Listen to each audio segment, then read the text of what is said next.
Section दिया है तो वहीं पर रखेंगे, नहीं दिया है तो किसको मानते हैं सेंटर। यहां पर लिख लिए रहो, अगर सेक्शन नहीं दिया है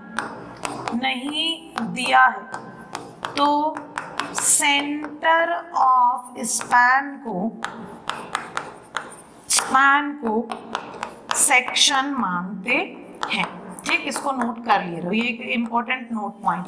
अगर सेक्शन नहीं दिया तो सेंटर ऑफ द स्पैन को क्या मानते हैं, सेक्शन।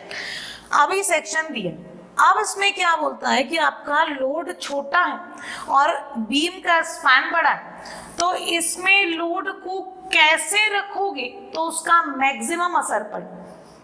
तो आपका ILD का कंसेप्ट ये बोलता है कि पहले इसका ILD बना लो। क्या बोलता है कंसेप्ट, बोलता है पहले बनाओ इसका ILD। बना लेते हैं ILD। मान लो बेंडिंग मोमेंट के लिए बोला तो बेंडिंग के लिए, शेयर के लिए अलग देखें। हम बना लेते हैं ILD फॉर बेंडिंग। अब इसमें बोलता है इसमें बोलता है ILD का कंसेप्ट कि लोड को इसके ऊपर रखो। कैसा रखोगे, लोड को रखो कुछ इस तरीके से कि लोड, ये टोटल लेंथ कितनी है लोड की, L डैश। एक पार्ट A डैश इधर आए, एक पार्ट B डैश उधर है। मतलब इस बीम के एक पार्ट में A डैश आया, दूसरे पार्ट में B डैश। अभी कैसे जज करोगे, ये वाला पार्ट है A और ये वाला पार्ट है B। तो इस केस में बोलता है A बाई B का जो रेशियो वही ratio A dash by B dash का होना चाहिए। अगर लोड और आपका स्पैन दोनों सेम रेशियो में डिवाइड रहे तब मैक्सिमम वैल्यू मिलती। तब किसकी वैल्यू मिलती है, मैक्सिमम वैल्यू मिलती। तो अब इसको कैसे करेंगे, ये निकालने के लिए कंसेप्ट को पहले लिख लेते हैं। ठीक, कंसेप्ट को पहले लिख लेते हैं। लिखो यहाँ पर कंसेप्ट को, when beam span is more than load span, in that case, in order to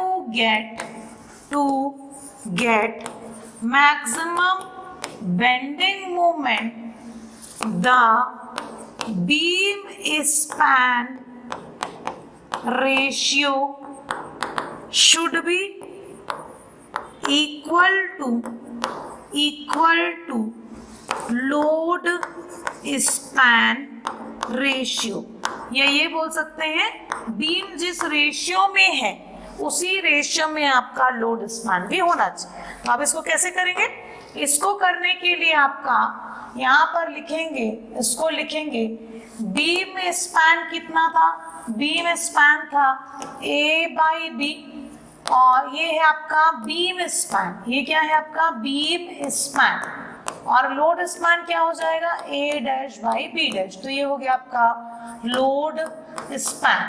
अब देखो A B तो मेरे को पता है, मैं A डैश B डैश दोनों अननोन है, तो एक इक्वेशन से दो अननोन निकाल सकते हैं क्या, नहीं। तो आपका यहाँ पर देखो ये ऐसा था, ये A डैश है, ये अगर टोटल लेंथ इसका L डैश है तो ये बचेगा कितना आ जाएगा L dash minus A dash. ठीक, तो सब्स्टिट्यूट करते हैं, A by B is equal to A dash divided by L dash minus A dash. इससे वैल्यू मिल जाएगी आपकी, आपको L डैश पता है, बीम स्पैन और लोड स्पैन पता है, A भी बीम स्पैन पता है, तो A डैश क्या हो जाएगा अननोन, ये निकल जाएगा, ये निकल गया तो आपका क्या करेंगे B dash is equal to करेंगे L dash minus A dash. मतलब जब छोटा है आपका लोड, बीम बड़ा है, तो उस केस में लोड स्पैन और बीम स्पैन का रेशियो क्या होना चाहिए, इक्वल होना चाहिए। ठीक, तो ये वाला हो गया आपका फर्स्ट केस, एग्जांपल में भी पढ़ाऊंगी।